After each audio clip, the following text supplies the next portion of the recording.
दाल पतली कर दो बहू, तुम्हारे माता पिता आए हैं। रात के लगभग 8:30 बज चुके थे। प्रीति रसोई में रात का खाना बना रही थी और खाना लगभग बन भी चुका था। केवल दाल में तड़का लगना ही बाकी था। वैसे भी आज उसने हल्के फुल्के दाल चावल ही बनाए। दोपहर में कुछ मेहमान आए थे, इसलिए पनीर और छोले दोनों की ही सब्जी बनी थी। तो रात में हल्का फुल्का ही ठीक रहता है। अभी प्रीति ये सोच ही रही थी कि सास ममता जी ने रसोई में प्रवेश किया। बहू शिल्पा के सास ससुर आने वाले हैं, फटाफट से खाना बना दो, कुछ बढ़िया सा बना देना। आखिर समधी आए हैं, कोई कंजूसी मत करना। ऐसा ना हो कि कल को शिल्पा को 2 बातें सुननी पड़े। मैं जरा सोफे के कवर बदल देती हूँ। प्रीति के जवाब की प्रतीक्षा किए बिना ही सास ममता जी बाहर चली गईं, क्योंकि वह जानती थी कि प्रीति सब कुछ संभाल लेगी। लेकिन ममता जी की बात सुनते ही प्रीति को 10 दिन पहले की घटना याद आ गई और ना चाहते हुए भी उसका मन एक बार फिर से दुखी हो गया। दरअसल ममता जी की आदत है कि वह अपने रिश्तेदारों का स्वागत बहुत ही अच्छे तरीके से करती हैं, लेकिन अक्सर जब प्रीति के घर से कोई भी आता है तो उन्हें उचित सम्मान नहीं देती हैं।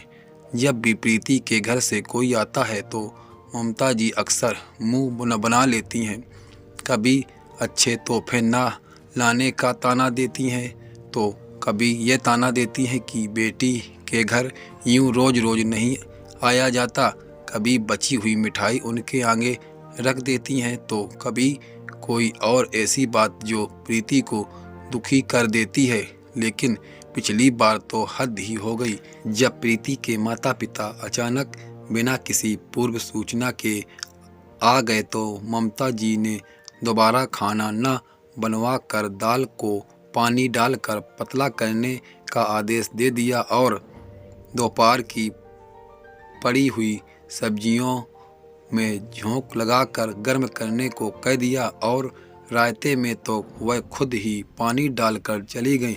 केवल खाने पीने में ही नहीं, अक्सर वह अपनी बातों से भी यह बता देती हैं कि प्रीति के परिवार में से किसी का भी यहाँ आना उन्हें पसंद नहीं है। वहीं दूसरी तरफ अगर उनकी के ससुराल से कोई आता है तो 36 तरीके के व्यंजन बनाए जाते हैं, उन्हें पूरा सम्मान दिया जाता है।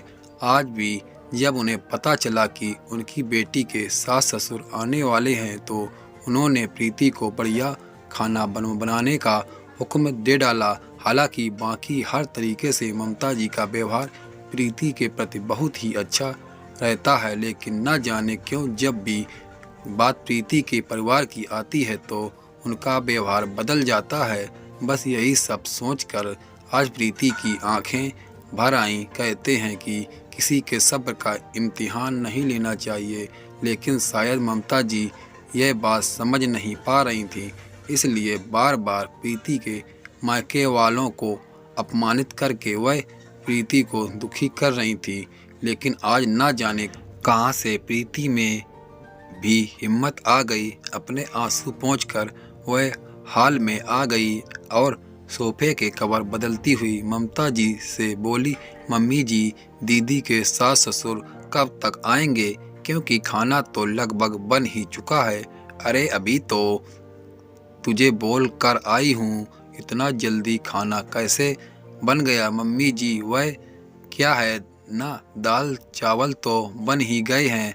दाल में पानी डालकर उसे पतला कर देती हूँ, रायते में भी पानी डाल देती हूँ और दोपहर वाली जो पनीर और छोले की सब्जी बची हुई पड़ी है ना, उसे भी थोड़ा सा फ्राई करके तड़का लगा दूंगी। और पूड़ियों का आटा तो दोपहर का बचा हुआ पड़ा ही है, तो एक्स्ट्रा खाना बनाने की कोई ज़रूरत ही नहीं।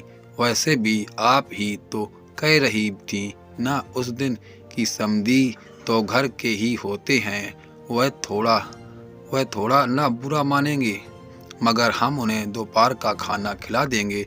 अब दोबारा खाना बनाएंगे तो दोपहर का खाना वेस्ट हो जाएगा ना। याद है ना मम्मी जी, आपको उस दिन जब मेरे मम्मी पापा आए थे तब आपने यही कहा था, तो फिर आज भी ऐसा करते हैं ना। दीदी के साथ ससुर भी तो समधी ही हैं, घर के ही हैं, अपने ही लोग हैं, वह थोड़ी ना बुरा मानेंगे। क्यों, सही कह रही हूँ ना मैं मम्मी जी।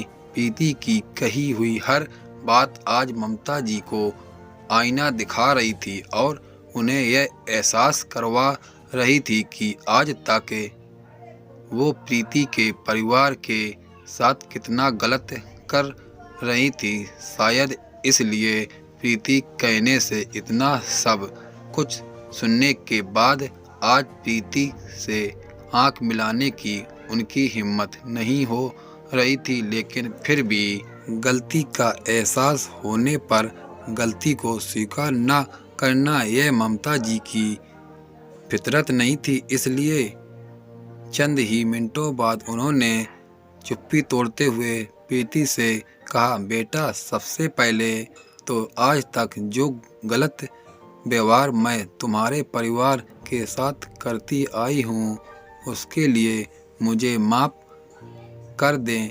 और दूसरी बात, मैं तुमसे वादा करती हूँ कि जिस तरीके का व्यवहार शिल्पा के सास ससुर वालों के साथ मैं करती हूँ, जिस तरह उन्हें मान सम्मान देती हूँ, वही मान सम्मान और वही अपनापन अब से मैं तुम्हारे परिवार को भी दूंगी। देर से ही सही, लेकिन मुझ पर गुस्सा करके मुझे 2 बातें सुना कर सही राह दिखाने के लिए थैंक यू बेटा। दोस्तों, अक्सर यह देखा गया है कि लड़के वालों का व्यवहार लड़की वालों के प्रति अच्छा नहीं होता है, उन्हें उचित मान सम्मान नहीं दिया जाता है। जबकि जिस माता पिता ने आपको अपने जिगर का टुकड़ा दे दिया है उसका सम्मान तो अत्यंत आवश्यक होता है, लेकिन फिर भी हमारा यह समाज न जाने क्यों उनकी अवहेलना कर बैठता है। दोस्तों, ये वीडियो कैसा लगा?